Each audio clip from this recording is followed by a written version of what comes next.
신속하고 이상하다라는 생각이 들어요. 왜 그랬다고 보시는 겁니까? 검찰에서는 신속하게 그 고영태 씨 수사를 마무리하거나 아니면 신속하게 체포를 할 필요성이 있었기 때문에 그랬다라고 보여지는데요. 예. 사실은 수사 목적을 위해서 그렇게 했다라고 하면 이해를 할 수 있지만 이 사건 자체의 수사 목적상 그렇게 긴급하게 체포를 해야 되거나 긴급하게 기소를 해야 되거나 할 그런 사안 자체들이 아니더라고요. 네, 우선 혐의부터 설명해 주십시오. 간단하게. 예. 언론에 많이 보도된 것처럼 인천 세관장 인사와 관련해서 금품을 수수했다라는 혐의랑 최근에 경찰에서 불기소 의견으로 송치했던 사건이 하나 있는데 사기 사건이 하나 있습니다. 예. 그 두 가지 정도의 혐의로 체포영장이 발부가 됐습니다. 그러니까 알선과 사기. 네, 특가법상 알선수재죄와 사기죄. 예. 그러면 문제가 있으면 체포할 수도 있는 거죠. 근데 이 체포에 어떤 문제가 있다고 생각하십니까? 일단 체포영장 발부 사유와 그게 해당하는지가 상당히 중요할 것 같은데요. 체포영장 발부 사유를 보면은 고영태 씨가 출석 요구에 불응할 우려가 있다라는 게 사유입니다. 출석에 불응한 게 아니고 그런 우려가 있다. 네, 맞습니다. 검찰이 그렇게 신청을 했으니까 법원이 아마 그렇게 판단을 해준 것 같은데요.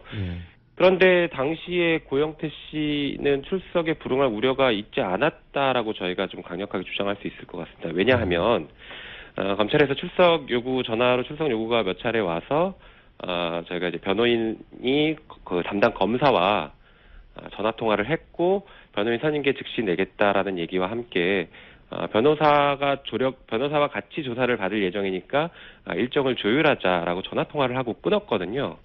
그런데 그 다음 날인 어제 갑자기 체포영장을 통해서 체포를 한 것이죠. 이런 사정을 보면은 이게 출석에 불응할 우려가 있다라고 보기 어렵고 오히려 이제 변호사를 선임해서 우리 성실히 조사 받을 테니까 출석 날짜만 좀 조율해보자.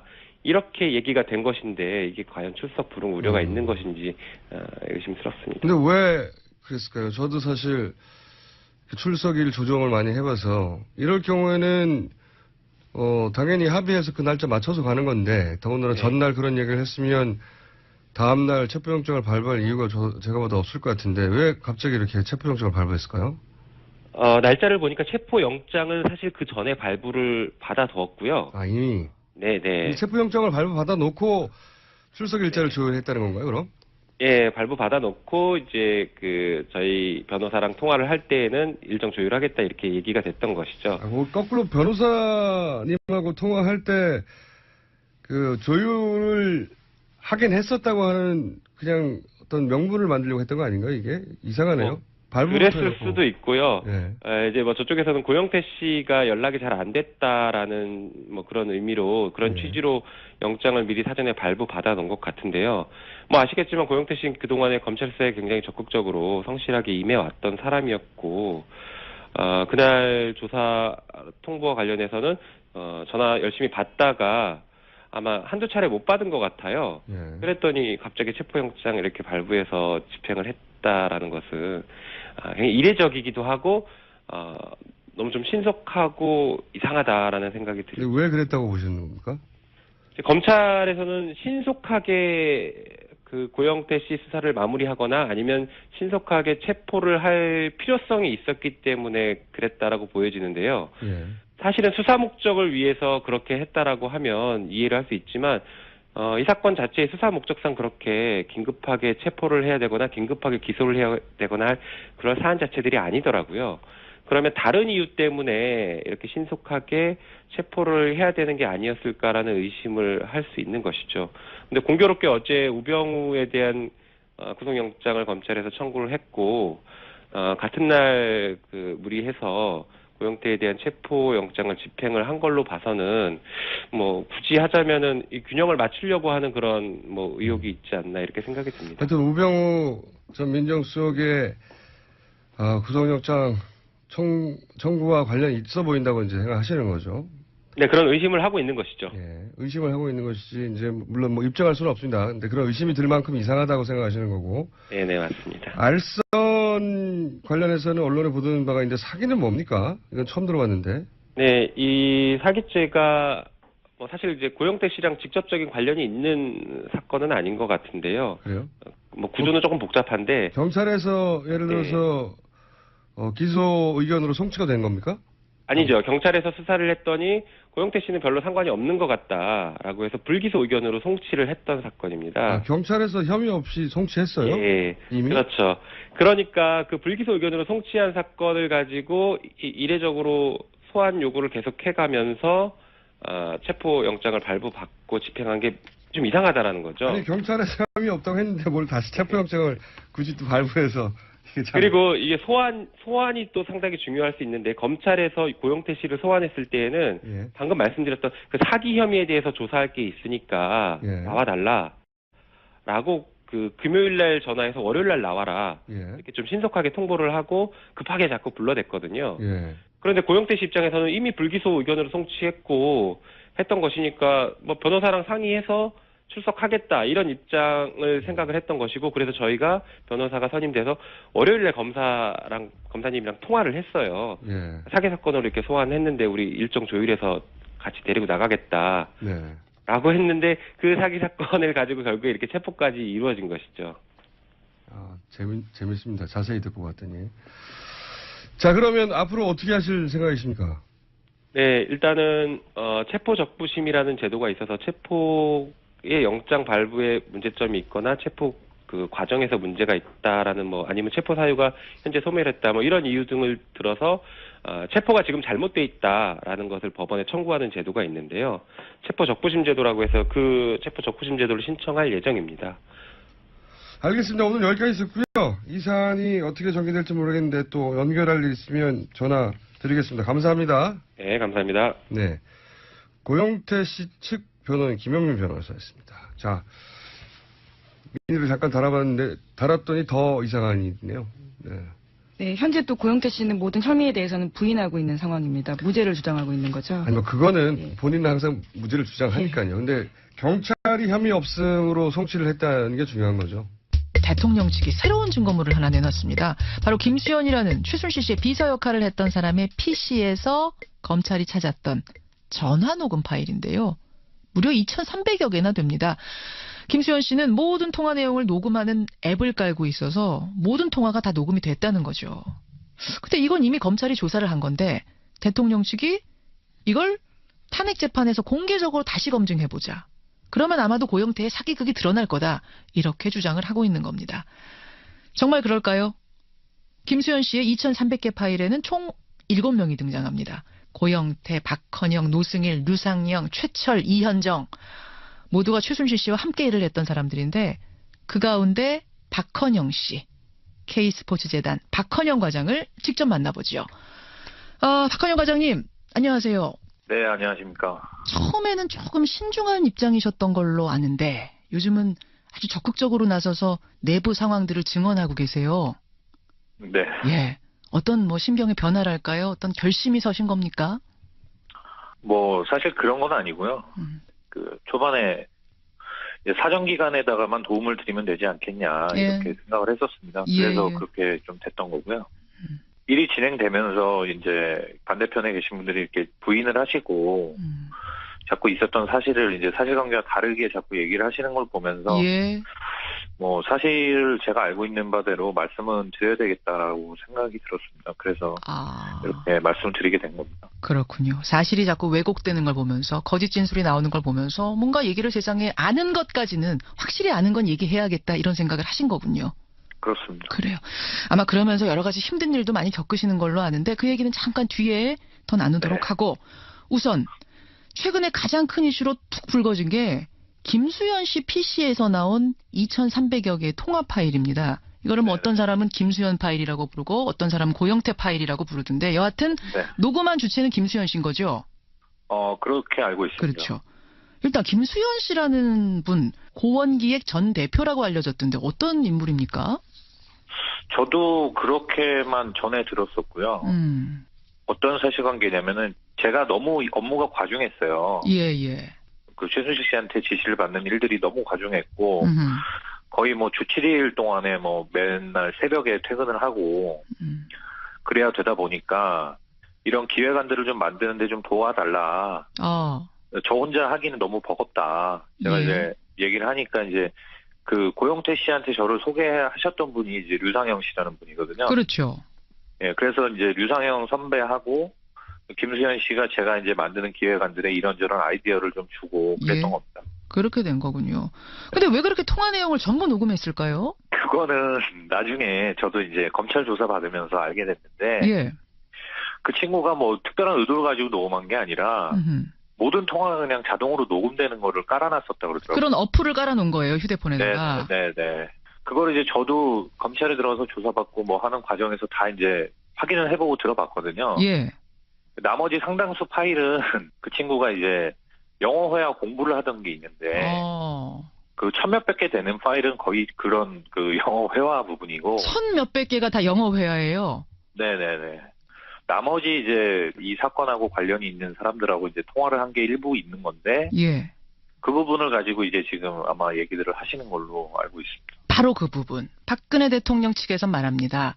이건 재판정에서 국민 공개 검증을 해야 될 파일이다.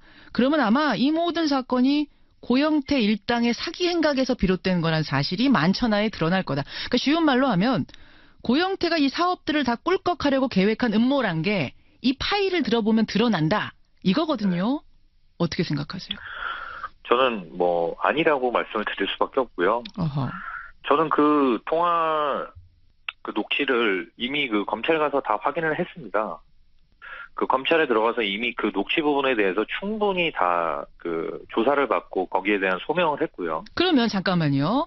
네. 우리 박헌영 과장이 들어가셨을 때는 박헌영 과장 부분만 들으신 거예요? 아니면 다른 사람들 것도 그러니까 아주 의미 없는 파일들 말고 의미 있는 파일들은 다 들으신 거예요? 그러니까 저한테 이제 그 제가 관련된 부분은 당연히 제가 확인을 하고 다 확인하셨고, 예, 그 저하고 제가 직접 통화에 등장하진 않지만 예. 이 사람들이 이런 얘기를 지금 하는 게 있는데 이거는 어떤 거냐라는 이런 그 조사를 하지 않습니까? 뭐 그런 부분들도 제가 들어봤기 때문에 예. 제가 그 들었을 때 다 말씀을 드렸습니다. 이런 거는 어떤 내용이고 예. 뭐 이런 걸로 예상이 생각이 된다. 그런 부분들을 다 말씀드렸고 검찰에서도 충분히 그거에 대해서 예를 들어서 그게 혐의가 있다면 예. 이미 그걸로 고영태 씨나 류상영 씨나 저나 기소가 됐어야 됩니다. 봐줄 이유가 없다는 거죠, 검찰이.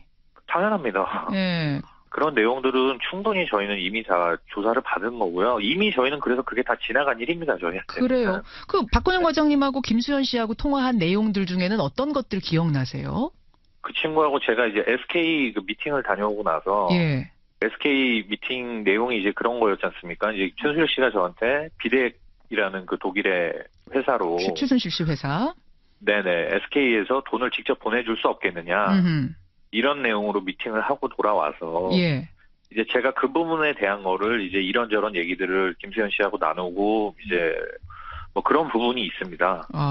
독일로 돈 빼돌리는데 마음이 급한 것 같아. 최순실 씨가 뭐 이런 내용이 네, 있다고 네. 제가 들었고요. 그렇습니다. 네. VIP는 최순실 없으면 아무것도 못해. 이런 내용도 그 통화 내용 중에 있다고 들었습니다. VIP가 아무것도 못한다는 내용은 이제 고영태 씨하고의 통화 내용이고요. 그런가요? 네네.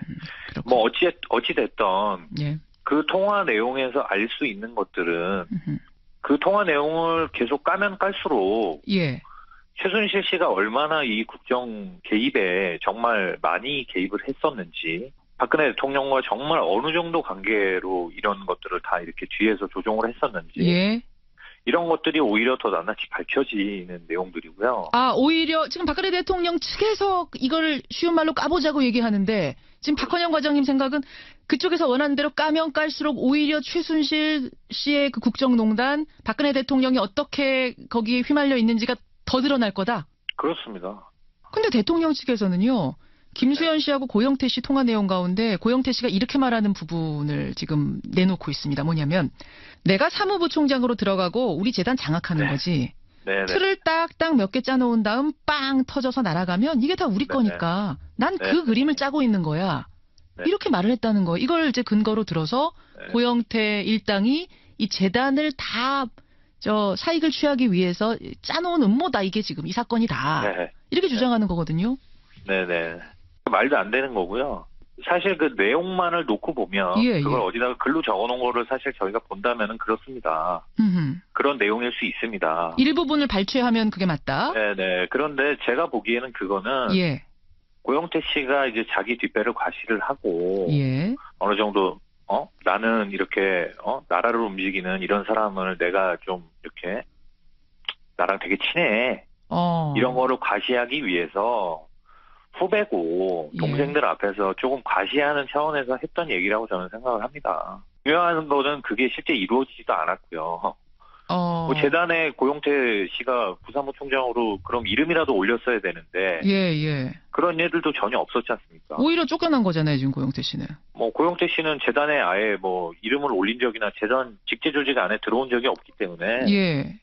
그 통화 내용은 순전히 그냥 그 후배 앞에서 조금 시쳇말로 똥폼을 잡으려고. 폼 네. 잡으려고. 네네. 약간 허풍을 떤 거다 이 말씀이세요. 과시하려. 그렇죠. 약간 이렇게 자기 뒷배를 이렇게 막 과시하듯이 얘기한 건데. 예, 예. 그게 이제 뭐 이런저런 녹음 내용이 다 녹음이 되다 보니까 그런 녹음도 이제 있었던 걸로 파악이 되고요. 그런 맥락으로 이해를 하시는 거군요. 그렇습니다. 제가 옆에서 그리고 이 사람들을 다 이렇게 지켜본 바로는 예. 그렇습니다. 그래요. 네. 자, 그럼 여기서 이 파일을 떠나서 좀 정확하게 짚고 가죠. 이 김수현 녹취록 아니더라도 대통령하고 최순실 씨 측에서는 계속 주장했던 게 뭐냐면 고영태 씨가 노승일 박헌영 과장과 함께 재단을 장악해서 사익을 추구하려고 했다. 네. 그러려면 최순실을 협박해야 했고 나를 협박해야 했고 협박하려다 보니까 대통령과의 관계를 왜곡해서 언론에다가 폭로를 하게 된다. 그게 지금의 어찌어찌 하다 보니 탄핵 사태까지 온 거다. 네네네. 이게 지금 음모론이라는 거예요. 이게 지금 네. 고영태의 기획이라는 겁니다. 네. 제가 뭐 고영태 씨한테 사적인 감정이 있어서 이런 말씀 드리는 건 아니고 예. 고영태 씨가 사실 그런 일을 기획할 정도의 회전이 굉장히 빠르신 분이 아니에요. 아, 두뇌 회전이 그렇게 빠른 스타일이 아니다. 네, 이게 또 이제 과장돼서 또 헤드라인으로 잡혀서 나가면은 또 제가 굉장히 좀 곤란할 것 같긴 한데 예, 예. 제가 고영태 씨 무시하려고 말씀드리는 게 아니라 아니죠. 예. 네, 그 정도로 막 계략을 짜가지고 음흠. 함정에 누굴 빠뜨려서 이렇게 하려고 하는 그런 생각을 할 수 있는 정도의 분이 아니고요. 예, 예. 그리고 재단을 그래서 만약에 그런 의도가 있어서 예. 그렇게 하려고 했다 그러면은 최소한 자기가 얘기한 대로 뭐 부사무 총장이 됐든 음흠. 아니면 최소한 무슨 부장 자리 하나라도 예. 재단에 자기가 차고 있어야 정상 아닙니까? 그렇죠. 근데 실제 그런 얘기가 오간 적도 없고요. 재단 내에서. 예. 그렇기 때문에 저는 그 녹취가 그렇게 그런 좀 과시로 한 얘기라고 제가 보는 겁니다. 그럼 지금 이게 저 고영태가 이 사익 취하려고 이거 다 꿀꺽하려고 만든 데서부터 시작해서 탄핵까지 흘러왔다라는 주장이야말로 음모고 이게 거짓말이라고 보시는 거예요. 그렇습니다. 네. 고영태 씨가 물론 폭로를 하신 거는 맞고 예. 그거는 지금 이제 온 국민이 다 알고 있는 사실 아니겠습니까? 그렇죠. 근데 고영태 씨가 그걸 폭로하게 된 데는 음흠. 고영태 씨가 최순실 씨한테 알게 모르게 상처를 입어온 게 굉장히 많았고 개인적으로요. 예. 네, 개인적으로 모멸감이나 인격적으로 그 대우를 받지 못한 것에 대해서 상당히 불만을 계속 오랫동안 가지고 있었습니다. 예, 예. 거기에서 뭐, 비롯된 폭로인이라고 하면 그건 맞다 이 말씀이세요. 그렇습니다. 네. 아, 그렇다고 해서 그거를 뭐 이 모든 지금 농단이 고영태 씨와 일련의 그 통화의 녹취에 등장하는 몇몇 사람들에 의해서 자행이 됐고 이거를 이 사람들이 주도한 거고 그렇기 때문에 최순실 박근혜는 피해자다. 예. 이러한 프레임은 저는 완전히 주객이 전도되고 모순이라고 저는 생각을 하고요. 완전히 그러니까 서운해서 폭로를 시작한 건 맞지만 그 폭로의 내용이 거짓이거나 음모거나 기획이거나 이건 아니라는 말씀이에요. 그건 절대 아니라는 말씀. 네. 알겠습니다. K스포츠 박헌영 과장 여러분 지금 직접 만나고 계십니다. 그나저나 입사하신 게 작년 1월이시죠? 그렇습니다. 그렇죠. 주로 무슨 일을 하신 거예요? WK라는 그 최순실 씨가 세운 그 회사를 왔다 갔다 하면서 예. 그 재단과 WK 양쪽 모두의 일들을 제가 기획을 해왔고요. 제가 알기로는 박헌영 과장이 거의 기획안의 99%를 다 만드신 분 맞죠? 맞습니다. 맞죠. 네, 지금 뭐 언론이나 아니면 헌재나 뭐 특검이나 이런 데서 나오는 종이 서류로 된 페이퍼들은 99% 정도는 제가 만든 거라고 맞습니다. 보시면 되고요. 어떤 지시가 주로 내려와서 기획안 만드셨어요? 주된 거는 이제 문체부 예산을 가지고 어떤 할 수 있는 일들, 음흠. 뭐 그런 것부터 해서 대통령 순방이나 이런 거에 관련된 자료들을 보여주시면서 예. 이제 그거 관련해서 재단에서 준비해야 될 것들, 뭐 그런 거 관련해서도 이제 지시를 계속 하셨었고요. 그렇군요. 지시는 최순실로부터 내려온 게 맞습니까? 그렇습니다. 이 돈을 우리가 어떻게 가져갈 수 있을까 고민해라. 기획안 만들어라. 그렇습니다. 그래요. 그 기획안 만들어지면 최순실 씨한테 다 보고됐습니까? 완전히 다 보고가 됐고요. 시쳇말로 그 토시 하나까지 예. 이거는 이렇게 고쳐야 된다. 음흠. 이건 이렇게 고쳐라. 그런 것들을 이제 그 오셔서 이제 포스트잇이나 네임펜 이런 걸로 일일이 다 이제 그 빨간펜 선생님들이 이렇게 해주시듯이 예. 그렇게 지시를 다 하셨죠. 토시 하나까지 지금 검수를 다 받았다고 말씀하셨는데 최순실 씨는 그 회사 자기 거 아니라고 하는데요. 거짓말이시고요. 네. 그래서 저는 사실 그런 질문들이 사실 조금 황당하거든요. 질문 자체가 황당해요. 제가 그 뉴스 프로그램에 나가서 예. 인터뷰할 때 그래서 제가 뭐 비유를 드리기도 했었는데 홍시를 먹어보니 홍시 맛이 나서 홍시 맛이 난다 했는데 내가 그 회사에 다녀보니 최순실 회사에서 최순실 회사라고 했는데 그걸 사람들이 의심하면 어떡하냐 그러셨죠. 왜 그게 왜 최순실 회사입니까라고 사람들이 물으시니까 저는 아니 당연한 거를 당연하다고 말씀을 드린 건데. 예, 그래요.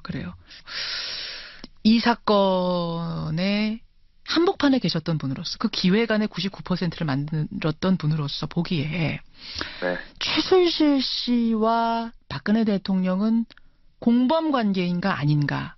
네. 지금 이제 박근혜 대통령 측에서는 딱 선을 긋고 이건 공범이 아니다. 최순실이라는 사람이 국정농단 한 건 맞지만 나랑은 상관없다는 거거든요. 네. 한복판에 계셨던 분으로서 어떻게 보세요? 일단은 제가 증언 드릴 수 있는 바는 예. 저희 재단에만 관여하신 걸로만 보더라도 이제 그 안종범 수석이라는 분이 저희 그 사무총장 쪽으로 연락을 계속 주셨었고 아하. 이런저런 얘기들을 최순실 씨가 저희한테 한 얘기를 얼마 지나지 않아서 똑같이 안종범 수석께서 하셨거든요. 근데 수석한테 지시할 수 있는 사람은 누가 있을까요? 대통령이겠군요. 저는 그거는 대통령밖에 없다고 생각을 하기 때문에요. 최순실 씨 하는 일을 전혀 모르고 최순실 씨가 따로 농단하는 거는 했고 본인은 모르신다 이렇게 얘기하시는 거는 예. 뭐 눈 가리고 아웅하는 거다라고 저는 생각을 합니다. 눈 가리고 아웅하는 거다.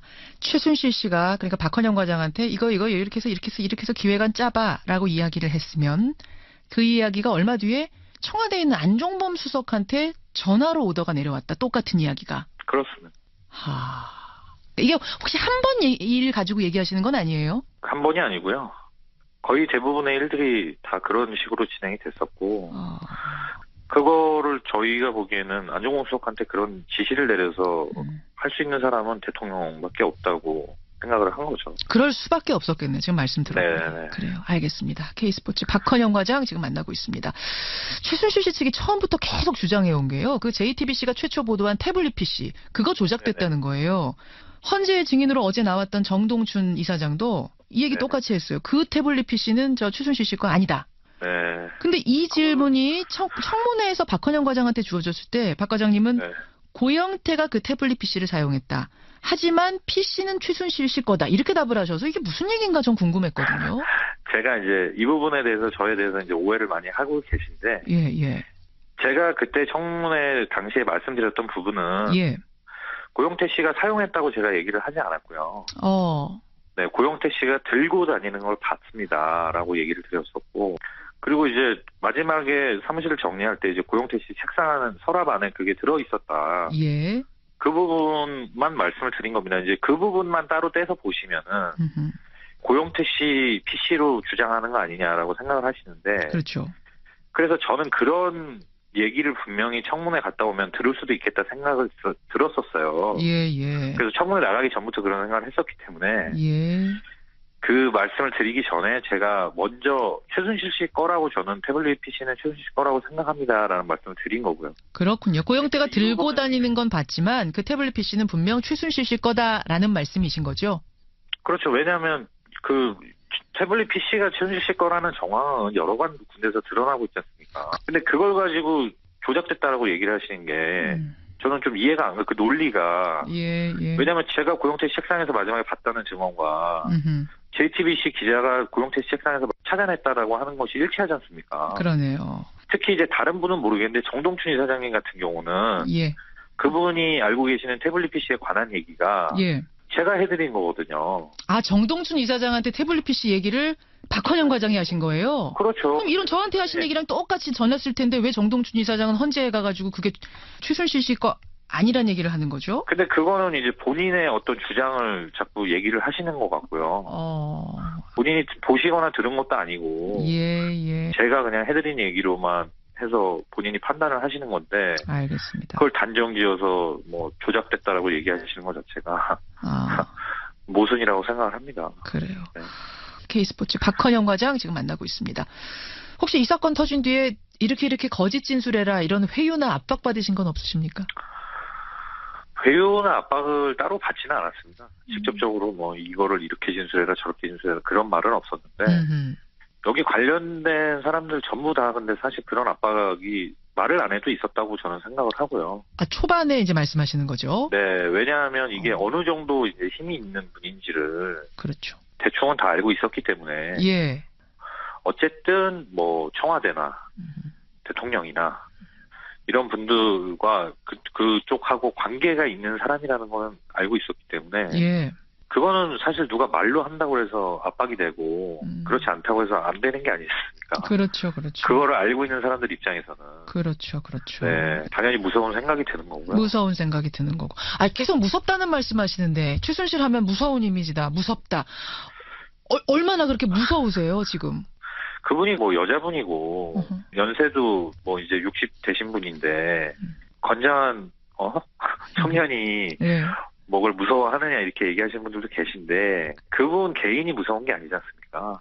배우가 배경이 무서운 거기 때문에 배우가 누구라고 생각하시는데 그렇게 무서우셨어요? 배우가 뭐 다들 알고 계시지 않습니까? 그러니까 대통령이라는 어마어마한 권력이 거기 뒤에 있다는 걸 알기 때문에 무섭다. 그렇죠. 예, 그렇군요. 그러면 지금 이제 탄핵 심판이 한창 진행 중이고 거기 뭐 증인으로도 나갔다 오셨습니다만 이 탄핵이 네. 타당한 것이냐 아니냐 사건의 한복판에 계셨던 분으로서 어떻게 보세요? 개인적으로. 제가 개인적인 의견을 말씀드리자면은 예. 지금도 충분히 이미 드러난 사실만으로도 충분히 이거는 당연히 탄핵이 되어야 되는 일이라고 저는 생각을 하고요. 아, 그렇군요. 네. 예. 내부 고발자라는 게 쉬운 일이 아닌데 지치고 힘들고 신변의 위협 느껴지고 여러 가지 고통스러운 상황이 있더라도 끝까지 진실을 밝히는데 힘써 주시기를 저도 끝으로 부탁드리겠습니다.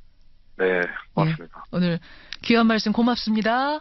네, 고맙습니다. 예, K스포츠재단의 박헌영 과장이었습니다. 영 과장이었습니다.